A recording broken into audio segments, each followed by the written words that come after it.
Hello and welcome back to another episode of the War Report. Now, boy, do we have quite a bit of news. But as usual, we'll start with some of the stuff in the Middle East and Syria being among those, which it's not about the Kurds too much, at least tonight. Most of it is focusing on Idlib.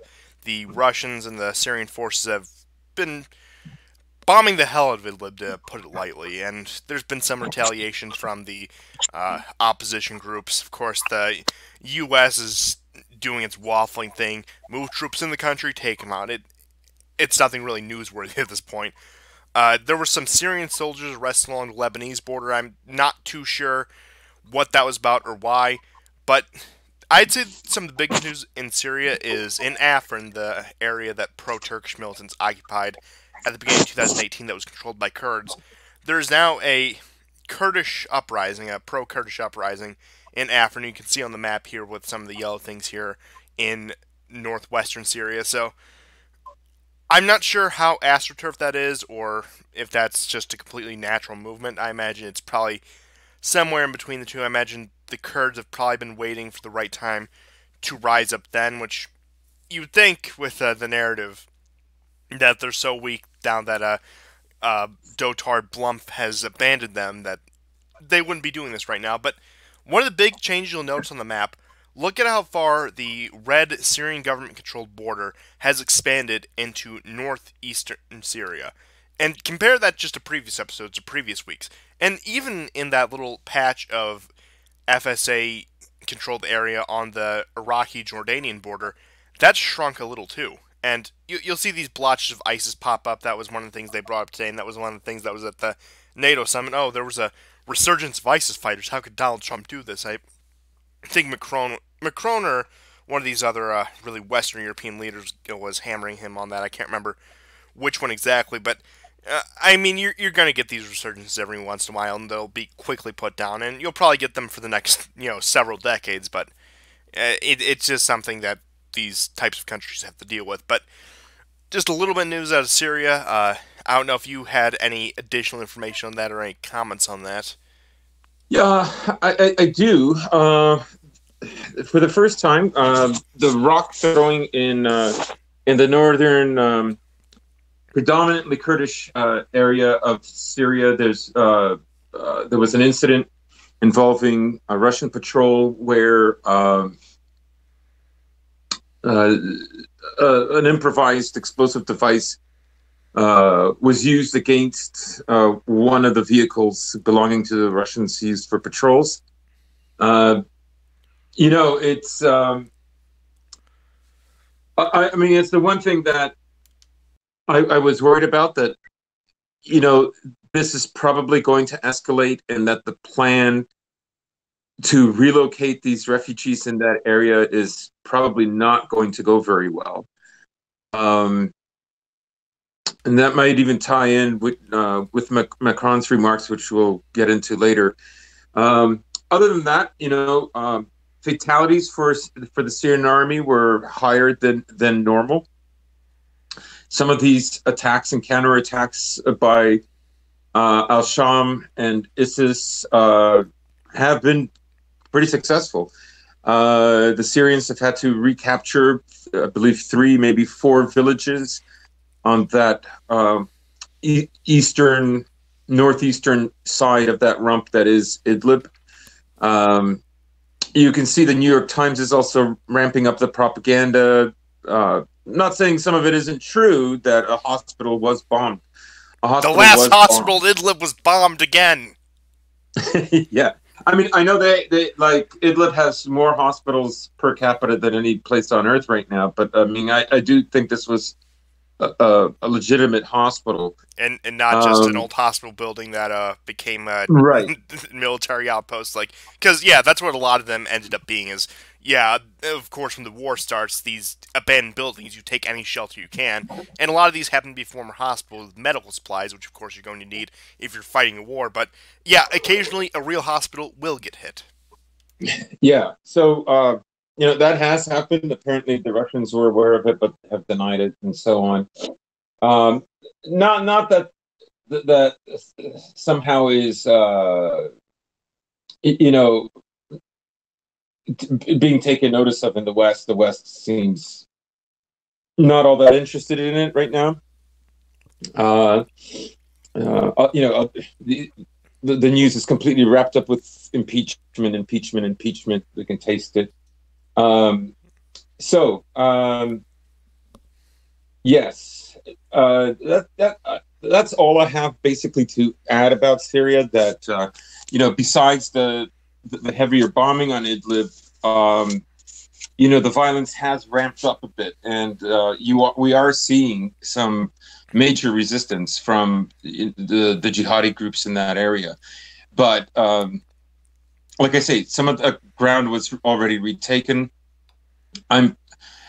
Syria has said that they're going to halt for the moment, but I'm thinking that this is really just an interregnum, before they put on a new cycle of bombing and incursion into that area. Idlib is, as you say, shrinking in size. We've seen it this year, and if you even compare it to this time last year, it's an enormous amount that has been regained. Yeah, and you look at the clusters on the map, you see a lot more red than even in the past couple months. Yes.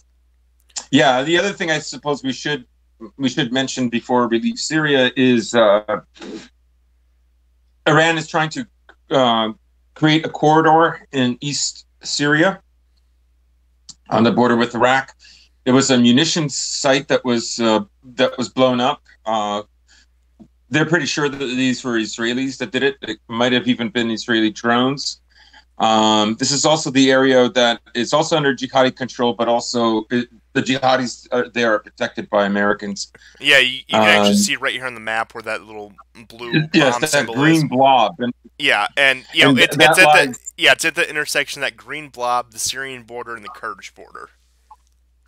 Yeah, so I mean, I think it's great that Iran is trying to figure out a way around this area.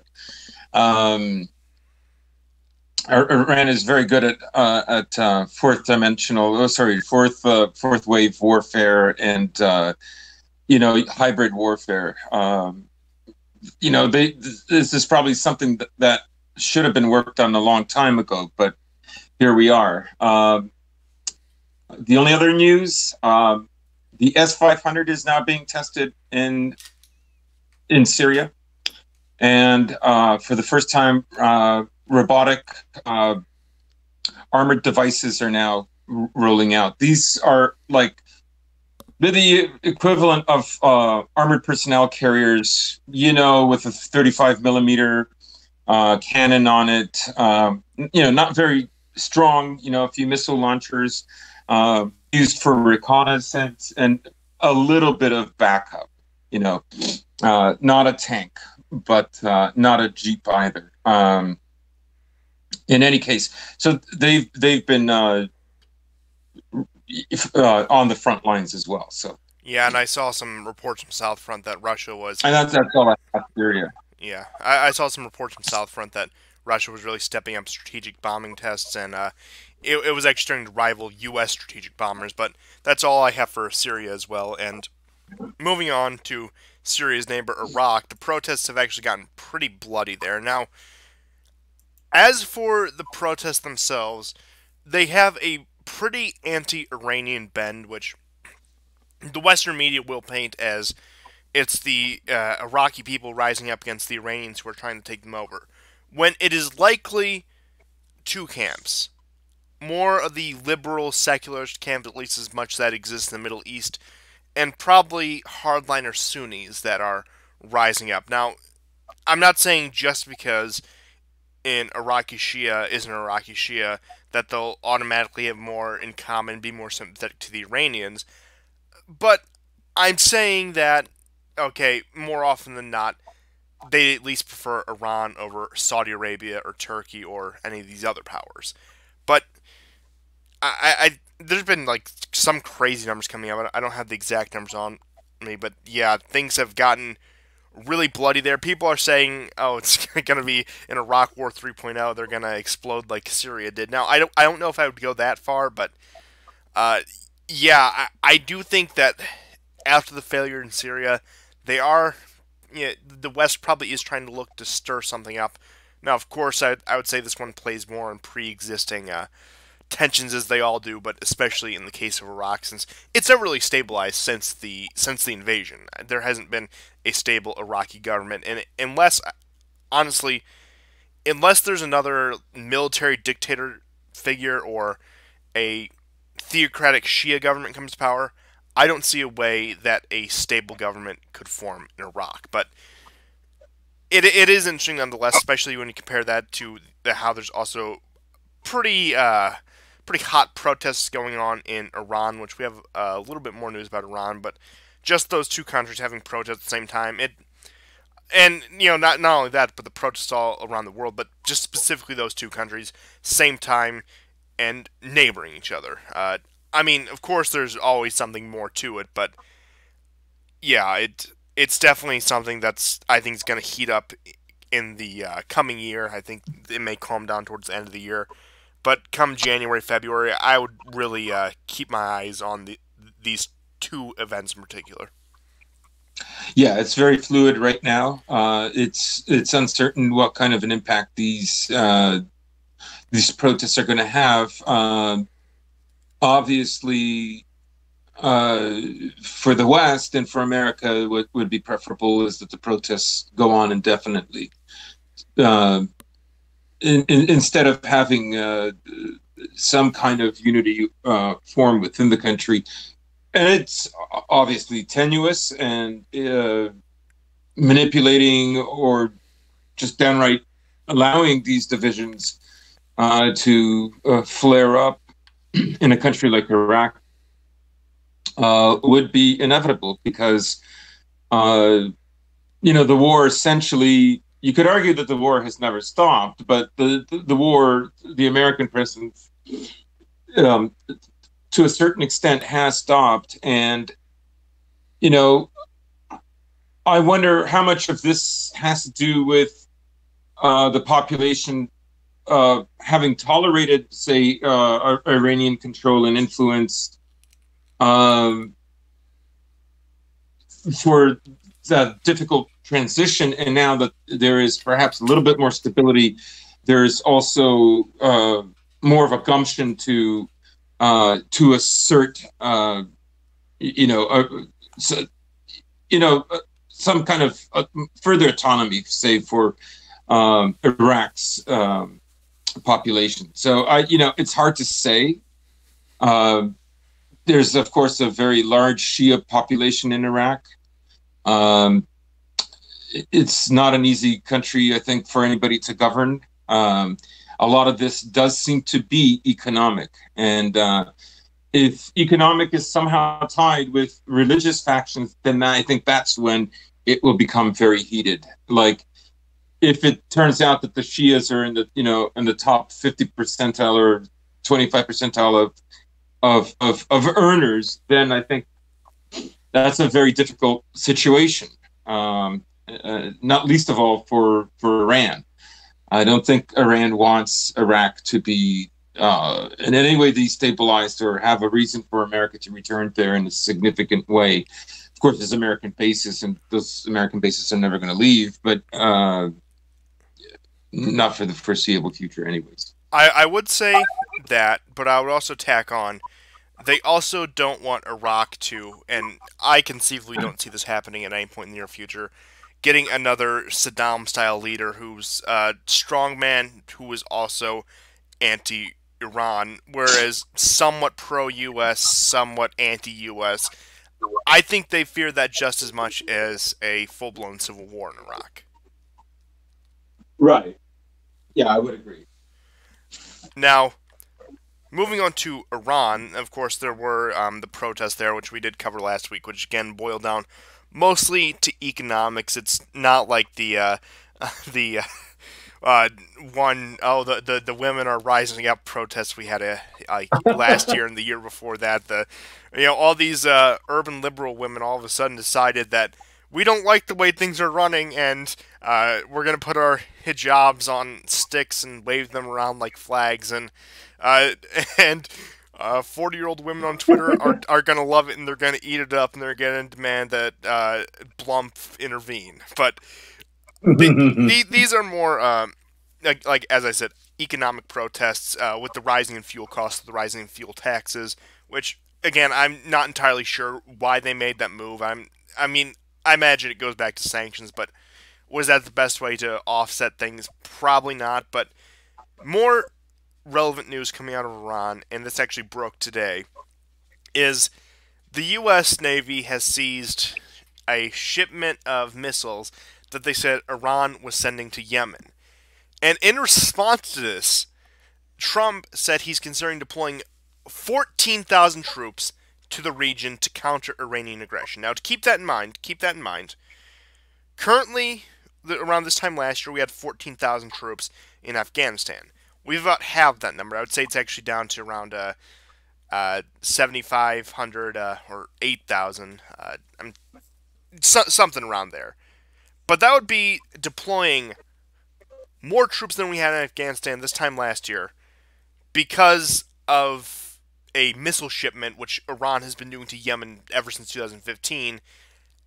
And look, I don't think it's going to happen. If it does, it's going to be like what happened last time with Trump saying we're going to deploy 5,000 troops, but then sending did it end up being like 700, something like that. So we're probably going to get a few thousand. Like I could see him sending like maybe like 2,000-3,000 to the region, put them in Saudi Arabia, Kuwait, wherever. But as for over something, doesn't even have to do with the oil tankers. This doesn't even have to do with some of the recent problems in the region. This is over a simple missile shipment, which I would say signals that Saudi Arabia is probably scared right now, especially you go back August, September, October, when the Yemeni forces, when the Houthi forces were really hammering Saudi targets. You'll recall the attacks on the oil field. And I think they're nervous that that's going to happen again. So that's probably why we're seeing the increased U.S., at least threatened response to this. Yeah, most definitely. Let's not forget they also managed to bring a ship to shore, one of these trading ships last week. So, their capabilities seem to be ramping up. I mean, every year they seem more capable than the previous year. They're, the amount of land that they can occupy and effectively govern doesn't seem to have changed very much. But the land that they can maintain, they seem to be doing that. And I don't know if news sources have sort of forgotten about Yemen. I'm not seeing as many stories.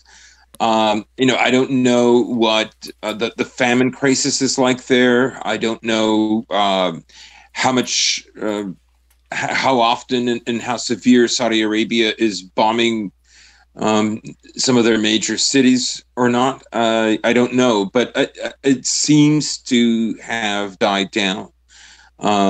I would say Yemen was in far worse shape 3 years ago than it is now. I think 3 years ago, you could have argued that eventually the Houthi forces would fall. They would succumb. And now I think there's simply no way of that happening. Yeah, I think they've come out of the worst. What's pretty much happened is it's stabilized along the pre-unification border back when there was a North Yemen and a South Yemen. That's, I mean, and that's how I honestly think the war will end. I think the country will likely be split again with a pro-Saudi southern Yemeni state being created and a pro-Iranian northern Yemen state being created, with territory here and there being ceded to each respective side. But that's the only way I could see this conflict ending at all, or otherwise, it's just going to be like in Syria, like in Iraq, where it's perpetual. And people talk about partitioning Iraq and Syria and how they may split or balkanize, but considering the fact that Yemen had been in that situation before, I think it's much more conceivable that Yemen would balkanize or split before in Iraq or Syria would. Yeah. But that's all the news I have for the Middle East if you want to get into the NATO summit. Oh, yeah, looking forward to it. Yeah, I don't have anything else for the Middle East. Yeah. 70 years onward, and NATO is in crisis. You thought the 2017 summit was bad. You thought the 2018 summit was something else. Wait for the 2019 summit. Now, funny enough, Trump actually, I wouldn't say he was the main, uh, uh, I don't think he really stirred the pot at this one as much as someone like Macron did or Erdogan. Now, Trump, of course, was the focus of a lot of criticism, as he always is.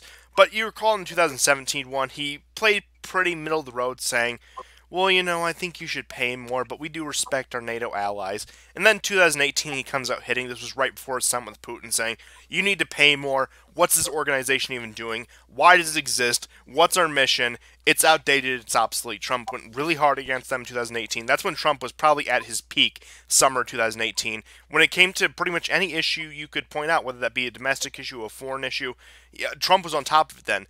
But 2019, he took a more middle of the road approach. He wasn't necessarily like weak-willed, but he also wasn't coming out of the gate hitting them. Now he did go after Trudeau after the clip surfaced of Boris Johnson, Trudeau, Macron, and I think there was the only three. Apparently, were trashing Trump for being late to a summit, being late to one of the press conferences.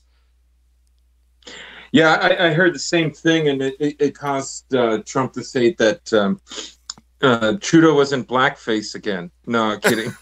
Yeah, he called him like a two-faced something like that. Two-faced. Well, I mean, to be honest, he is, and if you'll remember, in 2018, Trudeau did the same thing. He's very cordial, very agreeable. While he's sitting next to Trump. Relations with Canada and America, he said, have never been better, and so on. And then the moment he has any kind of time away from Trump, he'll trash them. There's always a camera close by, whether intentional or not, that is recording. I tend to think these things are intentional. Like I think they intended this to happen, for that to be caught. I think there's a real struggle within NATO.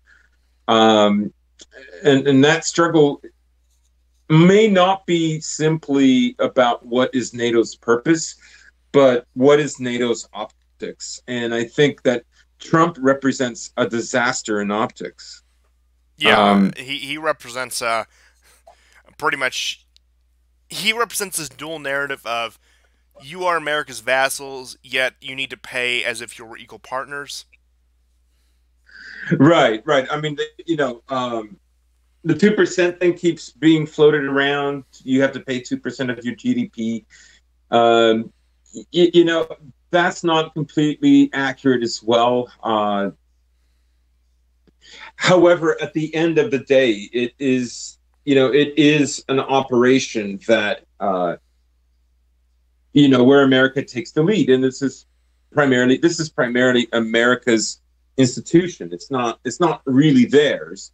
All you have to do is look at how many tanks does Germany or the Netherlands have in comparison to Russia per 100,000 people, right? Yeah, I saw that chart going around too. If I would have thought it, I would have grabbed it. Right. So, Netherlands doesn't even have it. So then, what? So who's quote unquote protecting Europe? Well, I mean, it's America, essentially, right? Yeah, I mean, look, France, Macron, they're trying to supplant America in that role, but they are far from that. Right, and I think this is posturing on Macron's part. Like Macron is playing the devil's advocate here. He's also being an opportunist.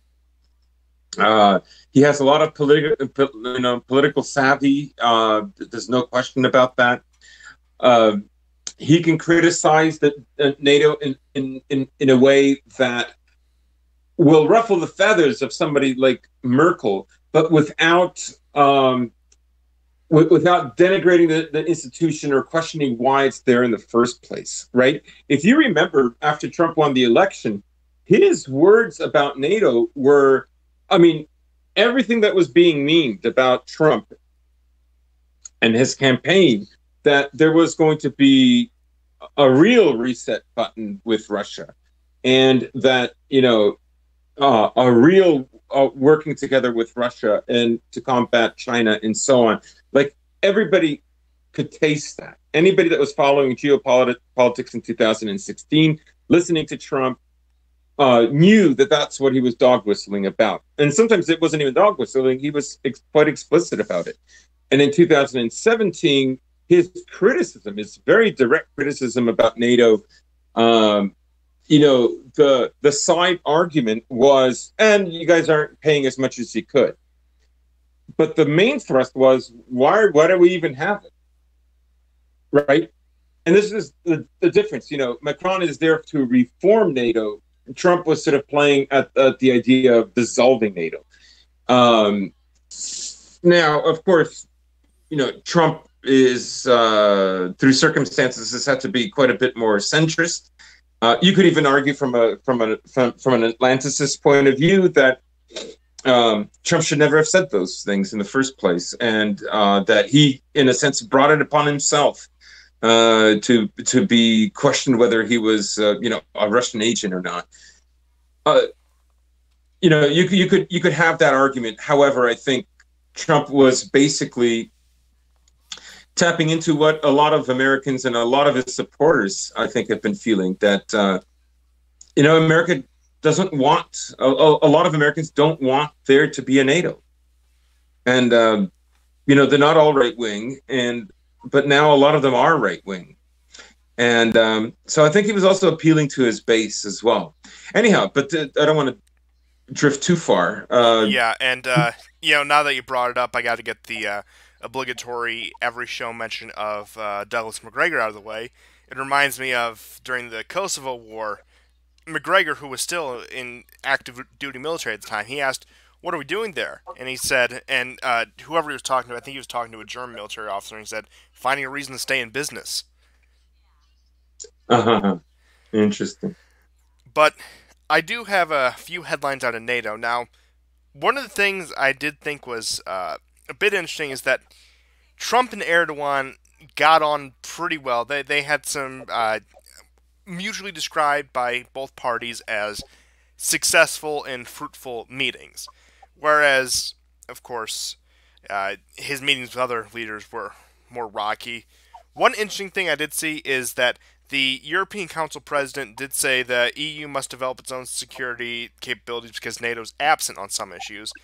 And then, of course, they went over new membership applications.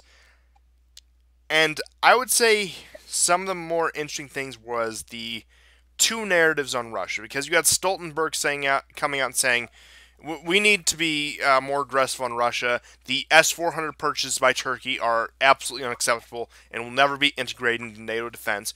Whereas you had a joint declaration from the NATO states saying, we need more dialogue with Russia and we need to counter China, and we need to talk about Russia about issues we have common interests on. So it was all over the place, and it was, again, a fractured alliance. Now, of course, as you were saying earlier, the support for NATO, at least in the United States, become a more liberal project, and the liberals in the media on Twitter, they were going and saying Trump is destroying our alliance, is what they do every year, every NATO summit. But look, again, as I always say, regardless of Trump, NATO would be fractured. I think, hell, even if Hillary won, she probably would have started a new war and created a fracture similar to the one in 2003, which people have compared the situation similar to 2003, minus a war with France and Germany drifting away from the United States when it comes to NATO. But one of the big things is, going back to the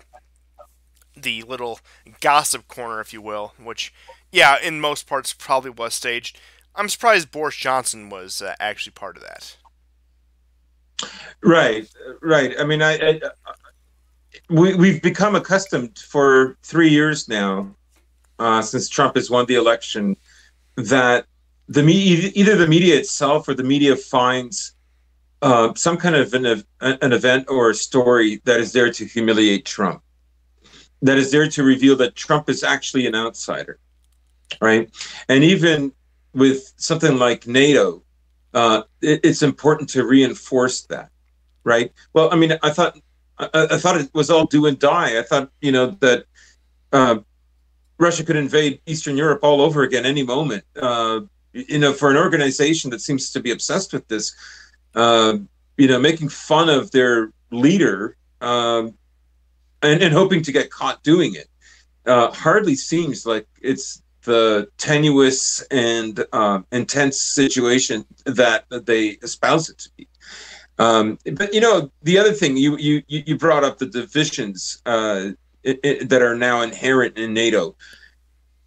There seems to be like at least two contradictory axes, right? So on the one hand, you have like NATO, the cultural project, NATO, the savior of gays and trans people.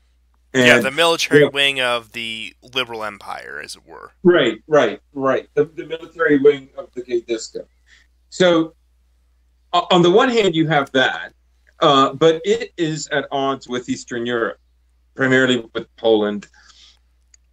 And in this sense, this starts to push Poland and Hungary and Slovakia and other countries further towards Russia on the cultural level. But let's say definitely not on the military level. However, who knows? In 10, 15 years, depending on how bad things get, we don't know if that might or might not be a possibility. So you have that axis, right?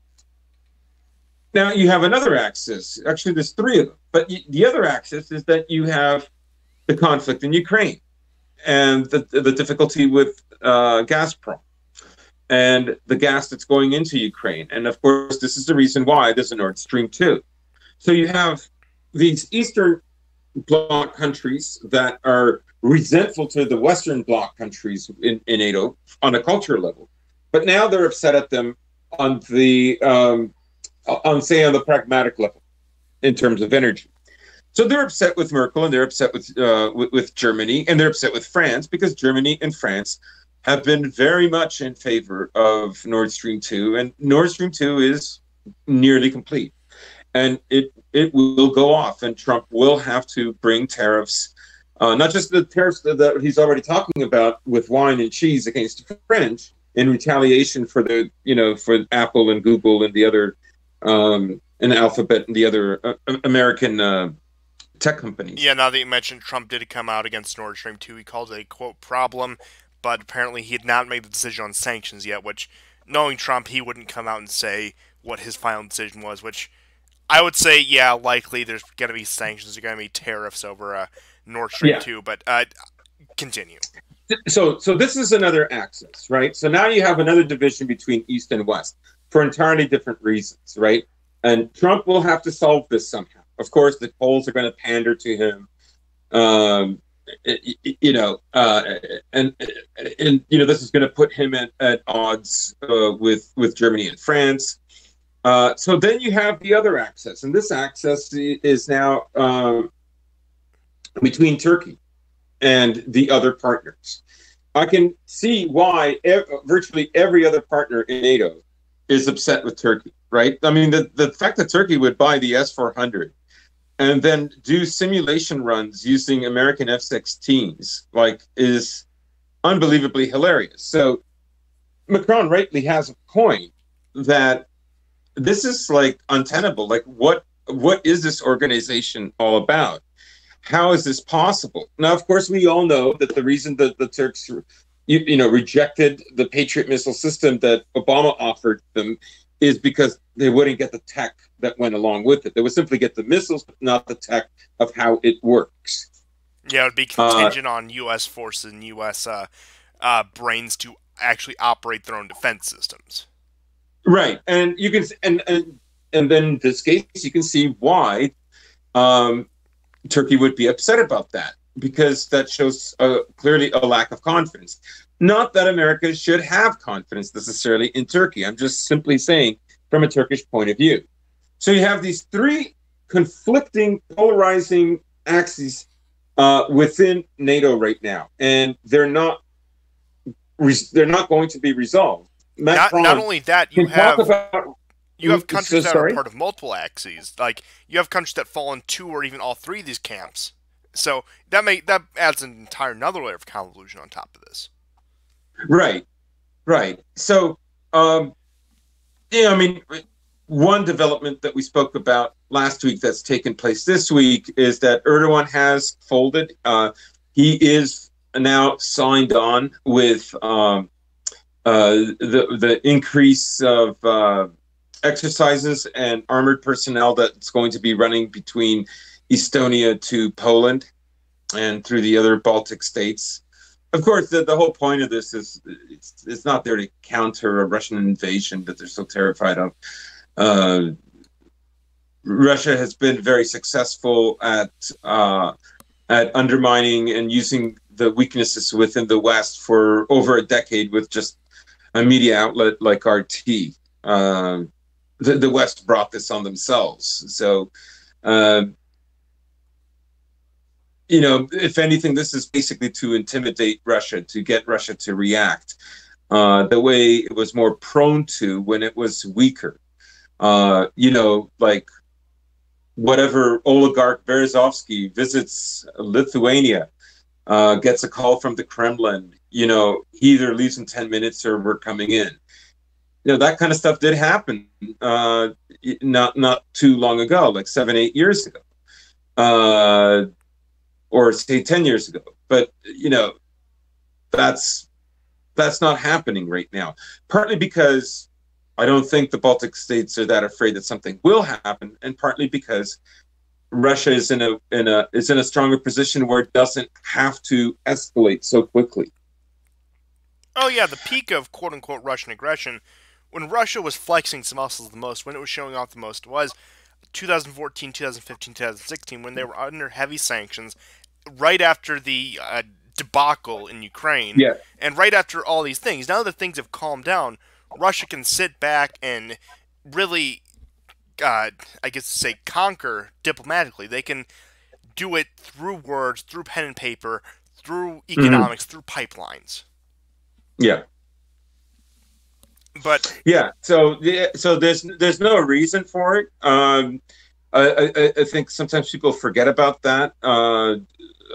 So they're not behaving in a way that I think NATO expects them. So NATO right now is, like it frankly doesn't know what to do, right? Like really, it will have to go to war to accomplish what it wants, and it's not willing to go to war to do it. Um, to win in Syria, that is what they have to do. To win in Crimea, that is what they will have to do. yeah, I mean, And and going to war would probably tear them apart faster than this natural dissolution that's already happening.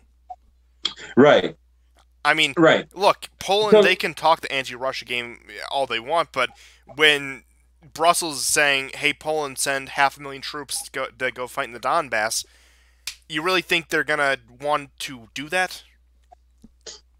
I mean, some of them will, but Yeah, yeah, yeah, I there don't. have been plenty of Polish volunteers who fought along pro-Ukrainian forces, but when Poland's talking about implementing conscription to go fight in Ukraine or Yeah. wherever, I mean, okay, maybe a better example is some of these countries in Western Europe. Let's take, Italy is another good Oh example yeah, that's sort of yeah, yeah. rebellious. I mean, what are you going to do Even when France. you tell the Italians, who are on pretty good terms with the Russians, hey, go fight and die in the Donbass because we want Crimea back? Yeah. Yeah, I mean it's not going to happen, and I can see why. I mean, I can see that even with the polls, this is unlikely. Um, Poles also have lingering memories of some of the things that the Banderites did to them during World War II. So it's not quite as brotherly as people might think. Not not necessarily with the majority of Poles. Um, yeah, so yeah, you can see that NATO really is in conflict right now. You have more and more of these countries acting, quite independently.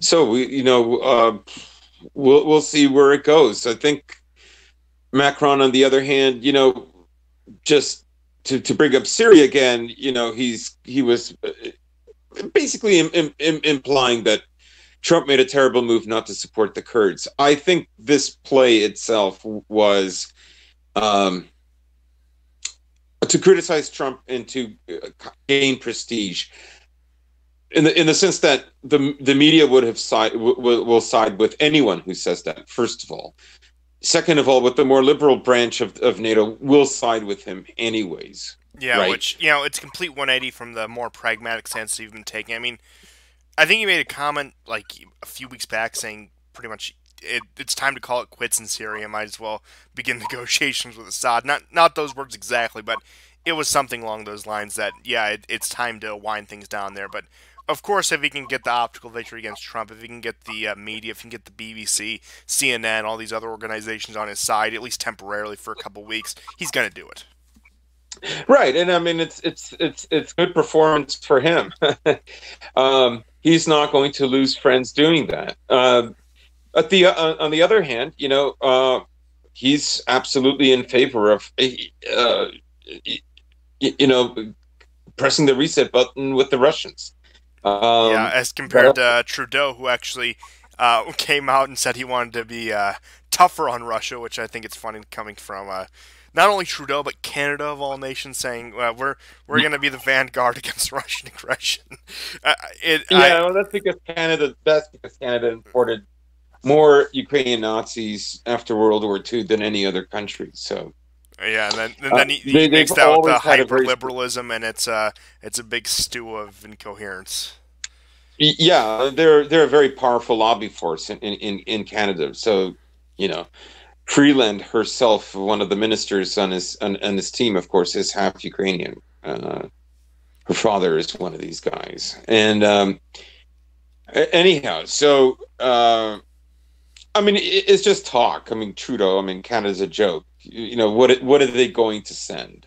Yeah, Um, I do think it's funny that just on a side note that in the United States we got a lot of the fellow Ukrainians, whereas in Canada they got a lot of the like hardline pro-fascist allied themselves with Hitler Ukrainians, and they seem to be able to coalesce around this common goal. right. Yeah. So that bitterness, that rivalry. I mean, I know some of these guys in Toronto, so I've spoken with them. Oh no, I've met a Um, few myself, and it's something else. Uh, but the last big thing I have on NATO is Jeremy Corbyn was caught on tape saying, quote, "I wish NATO didn't exist." So, I'm sure that, especially with the election coming up in about a week, the Conservatives are probably going to, in vain, try to hammer him on that. An issue that really, I would say, is probably secondary or at least tertiary in the minds of a lot of British voters. I mean, uh, yeah, they're going to do what establishment conservatives do, and they're going to say, well, he's a pro-Russian stooge who doesn't want to increase our security, blah, blah, blah, blah, blah, blah, blah. But I just thought that was funny to bring up. But my final thoughts on the NATO debacle, as it were, is every year since 2017, it's gotten more and more convoluted. I mean, look, you had the troubles under Bush with the Iraq War, you had some fracturings there. Obama, with his smooth talking and liberal internationalist agenda, managed to, I would say, regroup NATO and bring them more or less back under a common banner. And of course, Trump comes along being the wrecking ball that he is. His first NATO summit is relatively weak by Trump's standards. Of course, we talked about 2018. He just came out swinging and knocked him all upside the head. Right after that, he met with Putin. And 2018, Trump didn't make much of a scene, but just what he represents created chaos. And like I said, I think Macron is more the um, star of this NATO summit, and I'm eager to see what 2020 holds, especially considering the fact that will be an election year. Well, mhm. yeah, then that depends on whether it's held at the beginning of the year or end of the year. Beginning of the year, that's Trump in election mode. At the end of the year, that's Trump either as a lame duck or going into his second term. And honestly, I think the one thing that could really fracture NATO in the next coming years is if a Joe Biden or Elizabeth Warren wins and tries to recoalesce it, especially with the several different axes. the splitting has begun. And I think especially with someone like a Biden or like a Warren, whether that be Biden's senility or Warren's just awful, like, bird woman voice or whatever, that voice that makes your ears bleed, as it were, that's going to drive NATO part, I would say, as fast as Warren, like, directly intervening in Ukraine or any of these other hellholes would. So it'll definitely She literally is like your crazy aunt. I mean, that's what she sounds like. Like, yeah, she's your crazy aunt with a power fantasy. compulsive. More of a Yeah, power fantasy than usual.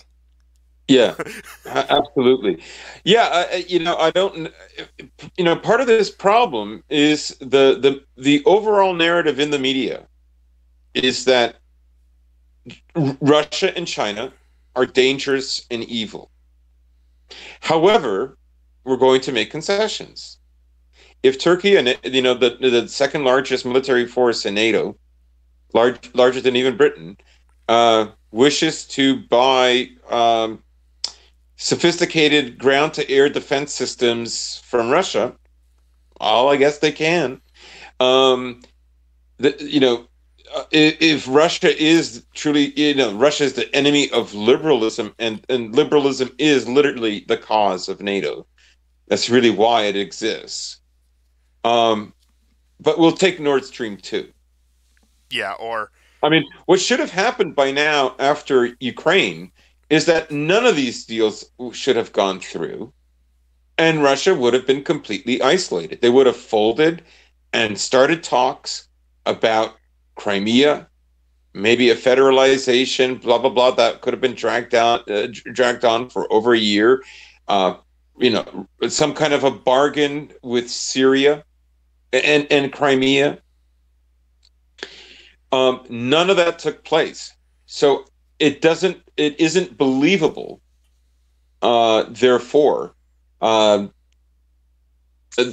Russia is an evil threat, because Stoltenberg will say that Russia is the greatest threat, but his country is absolutely for Nord Stream 2. yeah, I mean, Stoltenberg will say, yeah, Russia's the greatest absolute threat, and then says we must focus on China, and then the NATO Council, like their governing body, will put out a joint declaration that we need dialogue with Russia, and all the stuff I just went over. And I think I'm glad you brought up that, yeah, they expected Russia to fold, and I think Obama, or at least the people around him, the Western elite in general, were so arrogant that just the preliminary sanctions they put on Russia, they thought just the fear of those being implemented, that Russia would immediately come to the bargaining table. Right. Right. So it hasn't happened. They've shown even more initiative, more resourcefulness, more inventiveness. Let's not forget, they have now a working bridge from mainland Russia to Crimea. So even the effectiveness of bottlenecking Crimea by Ukraine is no longer effective now.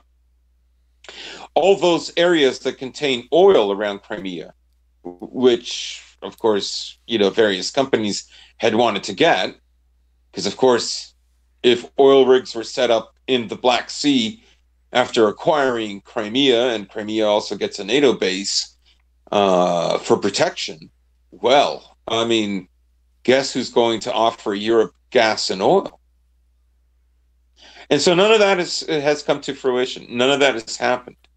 Instead, there hasn't even been a stalemate. In fact, the leverage has been going in Russia's favor for at least the last 3 years now.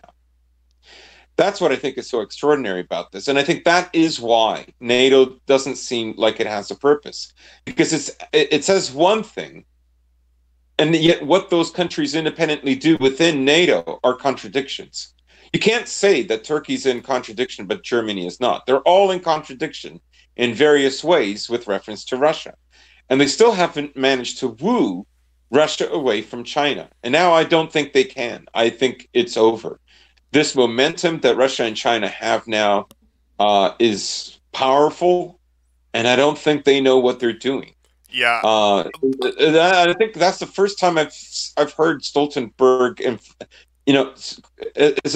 I'm not saying he was emphatic, but it was the closest thing to emphatic that I've seen him ever speak about China as a threat and as something that NATO has to get serious about. Yeah, honestly, the only thing that could, I've been at this at length before. Yeah, for the foreseeable future, at least, Russia and China, there's not much that's going to pull them apart. Like, maybe in a world a couple decades down the road, maybe after American power recedes and Europe has a proper realignment, we can see then. But yeah, as for now, as for the 2020s, I would say even the 2030s, it's not really worth talking about. Yeah, yeah, yeah.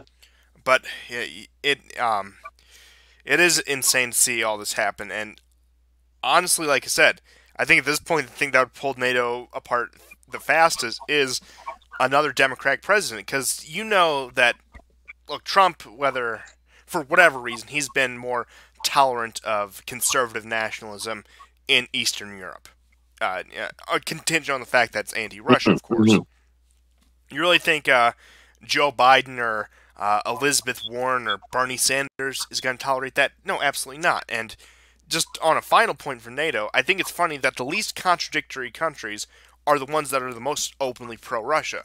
Hungary is completely betraying, I would say, the NATO mission statement by being solidly pro-Russian, but they also have one of the least contradictory foreign policies in NATO. Right. I mean, both Russia and Hungary both have made it illegal for Soros to ever step foot in their countries. I Wow. mean, that's extraordinary, right? I They've mean, closed down Soros' university. did even Netanyahu go that far? Since I know that I, Netanyahu I, and Soros have had their problems, but I don't think he has an arrest warrant in Israel, does he? I don't know. I don't know about Israel. It's possible. It's possible, but I just can't say one way or the other. I just simply don't know.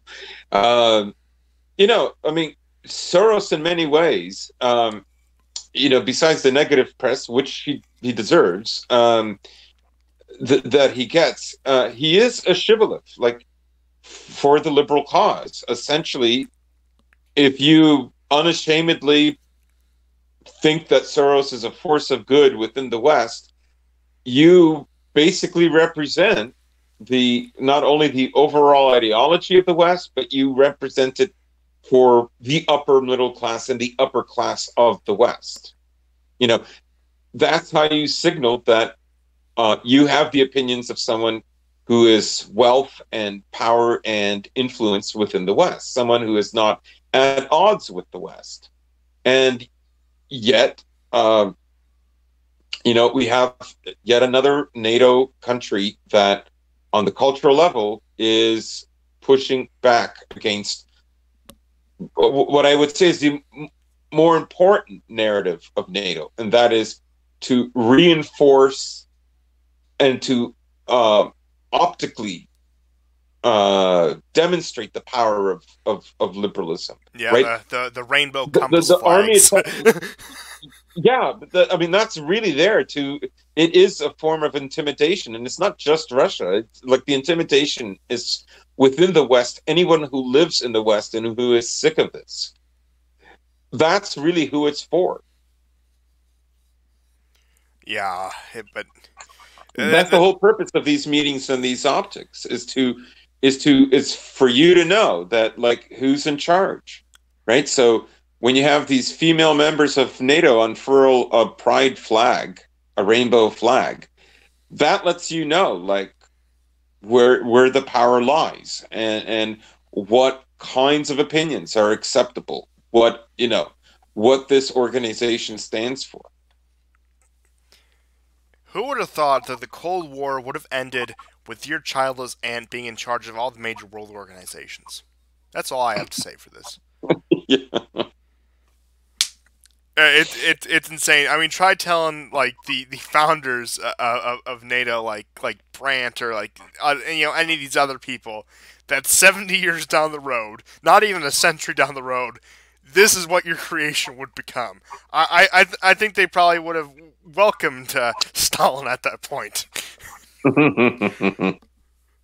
Oh yeah, that's not something else. Now we touched briefly on Russia and China and their further cooperation. And I'll let you take the lead on this one, since I think you read up a bit more on this than I did.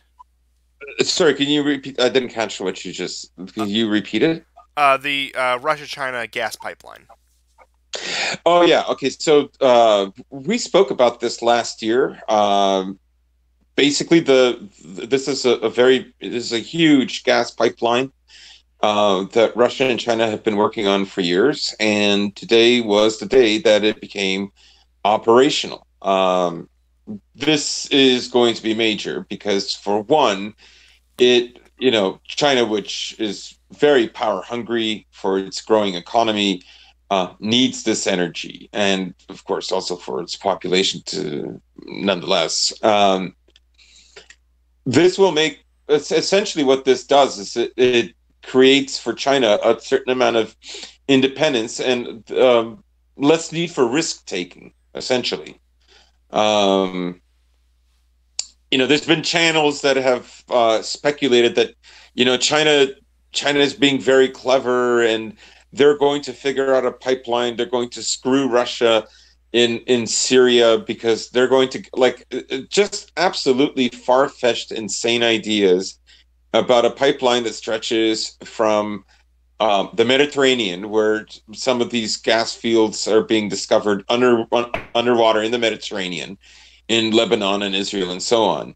And that they're going to work on it. I mean, just absolutely I ludicrous mean, when honestly, at Russia. that rate, they'd be better off doing what Japan did and just invade Indonesia for the oil. Yeah. So, so I consider this to be very important. This part of Eastern Russia and China working more closely, including trade in the Arctic, which has gone up fourfold. Not the least of which is for gas exploration. Um, it is a very, very interesting development. This is not, this is going to definitely empower China. Uh, One of the things that you see is that China, there's an apprehension about taking risk. They know it's a delicate situation, with reference to their economy, not the least of which is the challenge of Hong Kong at the moment. So having a steady supply of energy coming through Russia, which really no one can sanction, no one can affect in any direct way, um, is both good for China and for Russia. Oh yeah, Uh, absolutely. yeah, it's a very extensive line. This is kind of, if you could imagine, it pivots around Eastern Mongolia in that Manchurian area and comes down. So that's roughly where the area is, and it's very, very long. So, yeah, I was first reading up here and there about this, maybe going back a year and a half, near the end of 2017. And so, yes, so that is also completed. Yet another energy pipeline by Russia. Yeah, and this just goes back to the point where people think that this relationship between Russia and China is very fragile. Maybe even a few years ago, you could make that case, but it's been pushed to such the point that, yeah, they're in pretty solid for the foreseeable future. Now, look, nothing is set in stone, especially in politics, especially in world politics, but expecting them. Okay, look, I'll say this. Look, if America were to drive itself into a disastrous war, not in Iran, because Iran's too pivotal to all this, but I don't know, let's say, for example, Venezuela. I could see that, yeah, if American imperial power decreased to that degree, there may be a rift between Russia and China. But, like, as I keep on saying, we are not at that point. There's nothing there that can drive them apart. Things are too tense right now. With, again, Yeah. American global power still being at the point it is, with Europe still being. Look, Russia's made plenty of inroads in Europe. In fact, it's been quite impressive. But so long as the liberal establishment, namely the EU, namely NATO, remains in Europe, Russia is not going to form this partnership, like this broad European family partnership that is going to offset them from China. Look, again, maybe a few decades down the road we could talk about that, or maybe some major catastrophic event happens tomorrow that sets that off. But as of now, I think you're delusional if you see things going in that direction in the next decade. Like I said, even you say in the next 2 decades, for example, in the 2030s, 2040s, I can concede Mhm. that. I respectfully disagree. But if you think this Yes. is going to happen in the 2020s, I'm sorry, but you're delusional. Yeah, I mean this deal that we're talking about was signed in 2014, so 6 years. It's ready. It was a $400 billion deal. It's a 3,000 kilometer pipeline, right? It's a major investment, and even Western sources are acknowledging, like J.P. Morgan, of how significant this is because it's in an area that's mostly coal that China has used for coal burning. So. Yeah. Anyhow, I mean that's what I had to what I had to say. Yeah, and I will say this on somewhat of a tangent. Now, Russia has juggled its relationships with Japan, with India, which are neither of which are on good terms with China. But granted, I mean they got India and Pakistan, China all to cooperate in one joint military drill, so that's something. Now, Russia and China they've also been cooperating more in defense, but yeah, as I said, there's room for this in the future, but for anyone thinking that this is a fickle alliance that Russia just is yearning to be part of this new league of European powers with the United States, now whether that be from a liberal perspective or the more like MAGA populist perspective that Trump is going to form a Judeo-Christian alliance against the Muslims and the commies. Like that, yeah, that reminds me of 2016, where they're like, oh, Russia, America, and Israel are all going to retake Constantinople and then take out Iran. That kind of stuff. That's again, that was ridiculous back then. It's even more ridiculous in the current context. But, uh, yeah, like I said, you can see reasonably where they both are making moves to offset each other, but they're quite again. We're not going to get, for example, what we got in the '50s after Stalin died. We're not going to get another Sino-Russian split, if you will. At least at Right. least in the 2020s, I will say.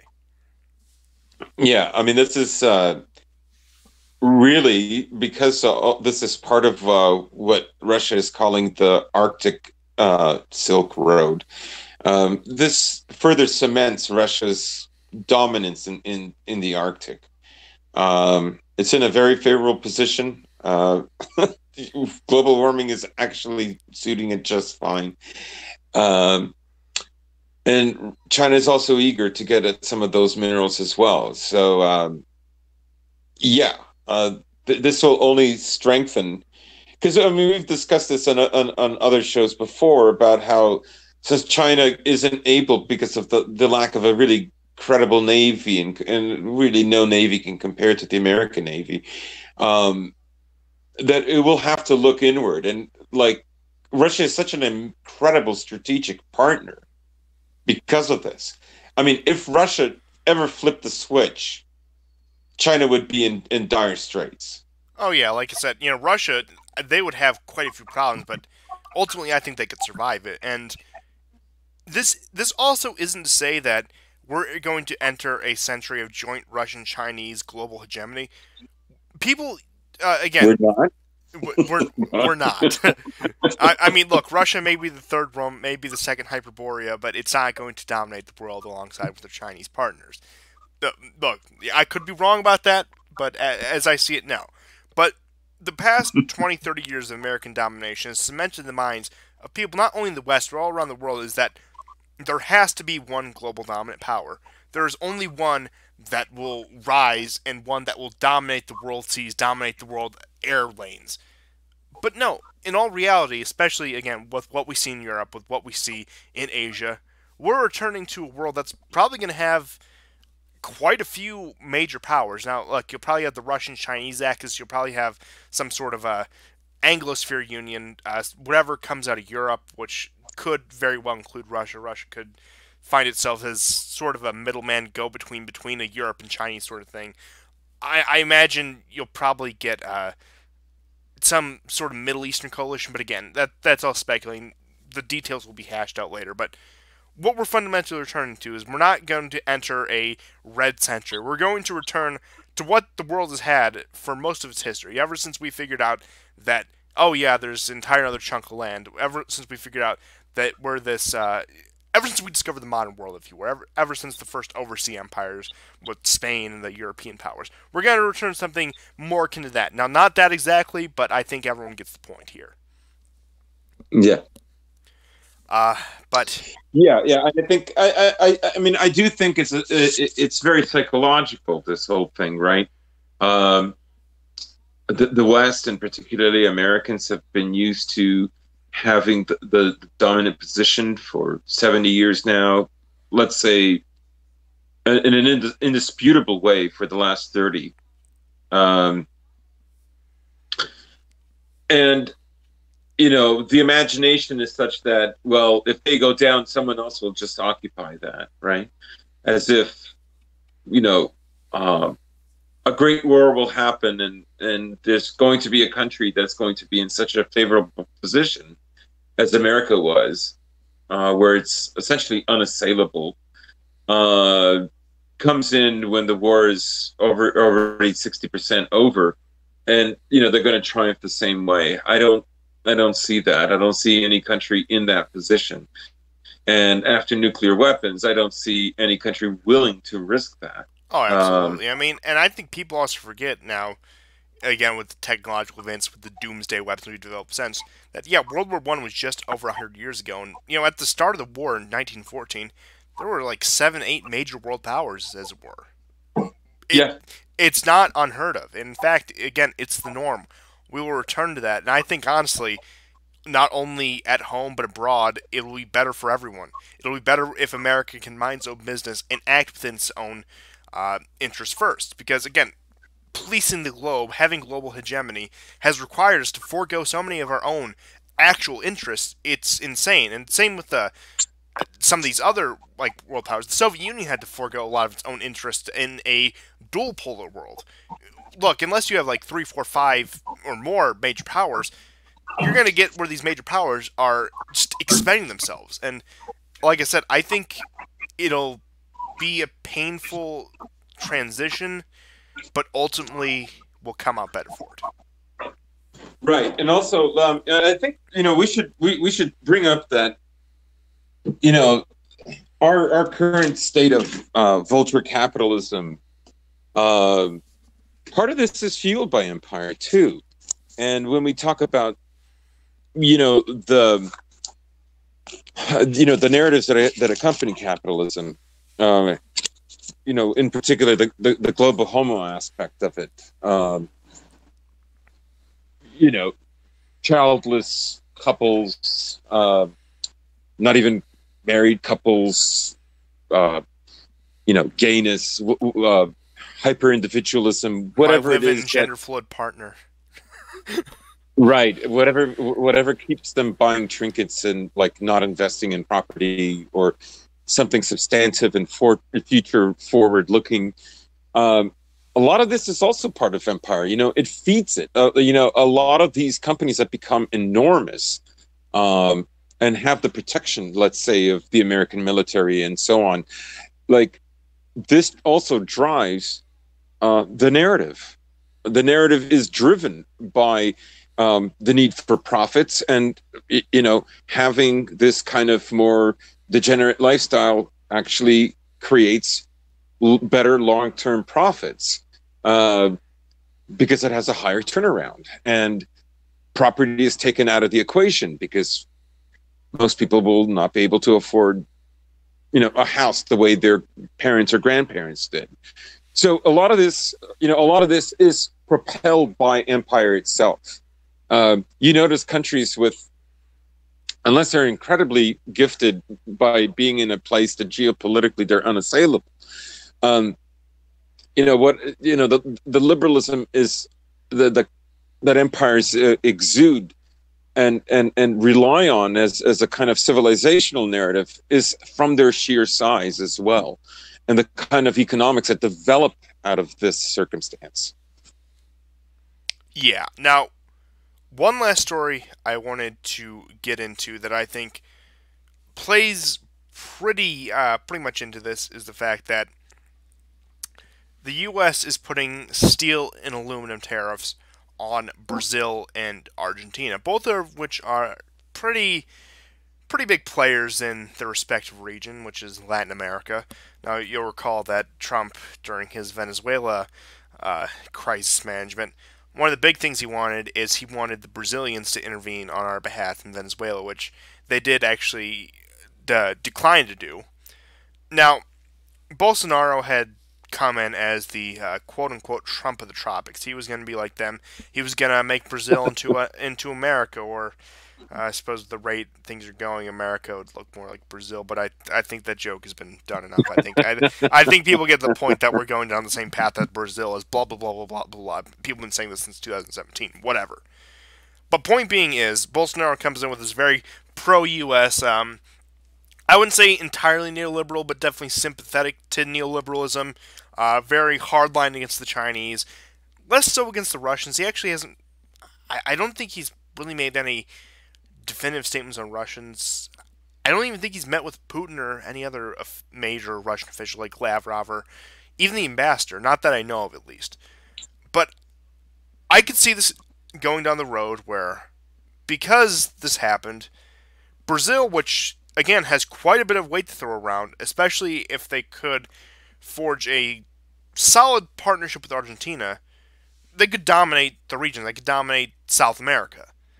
And I'm wondering if this, wouldn't really call it a betrayal, but this shakeup of things on Trump's part could spur on someone like a Bolsonaro who paints himself like this renegade who is just going to stand up for Brazil first and he's going to completely remake the country.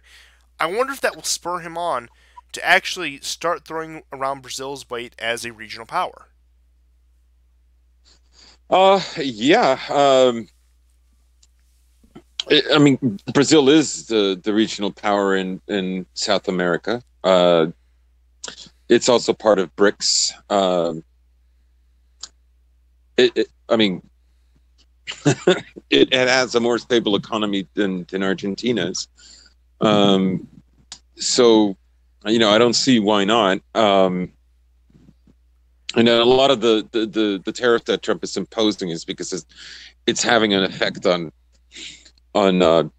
steelworks within America itself. So, and that's his voting base. Oh yeah. So, what's going to come out of it? I don't know. I doubt that Trump is going to sour relations with Brazil. It is going to be a hurdle, but I think America right now, at the moment, doesn't have a better partner in South America than Brazil. Even with Brazil declining to intervene in Venezuela. Yeah, I would definitely agree that.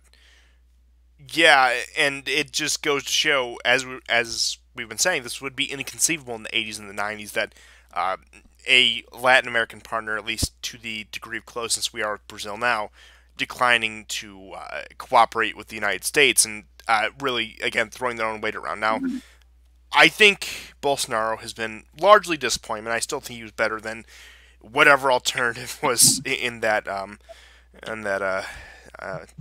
clusterfuck of an election. Pardon my language. But well, he has been a disappointment. He has really toed the line. Look, he's cracked on some of the degeneracy. He's undid some of that. He's done some good stuff on the gun laws and some domestic policy, but ultimately he hasn't really done much to fix Brazil.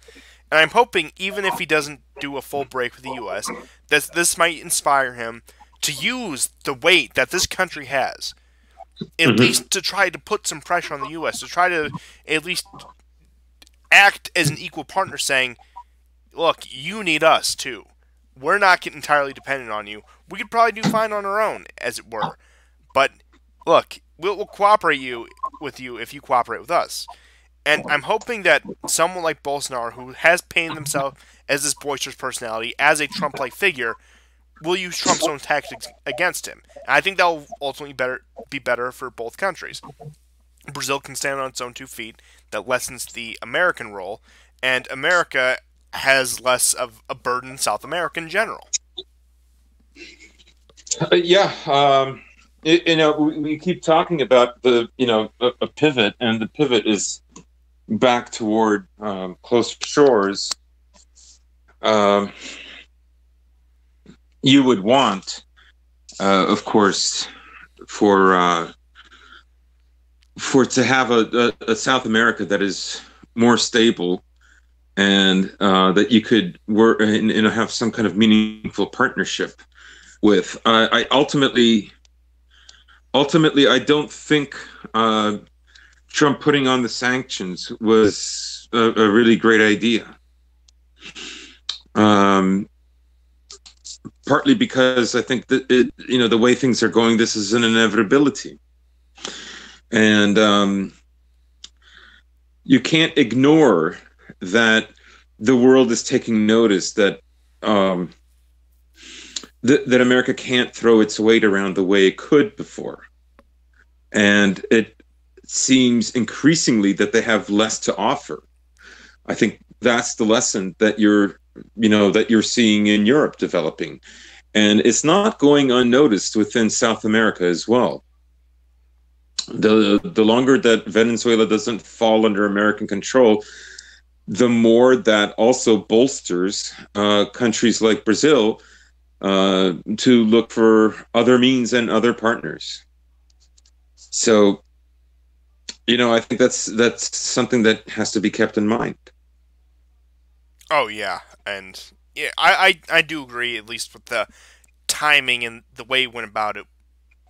Probably yeah was ill advised, and it does give off an image of impotence, as it were. Not, I mean, now that we don't have plenty of those on a daily basis with this late stage empire, but I think the point stands. Now, that's Yeah. all. That's all I had for today. Unless you have any other stories we missed or any final comments, I think I'm gonna wind it down to a close.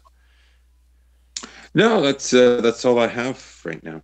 Oh well, this has been the War Report. Thank you everyone for tuning in, and goodbye. Goodbye.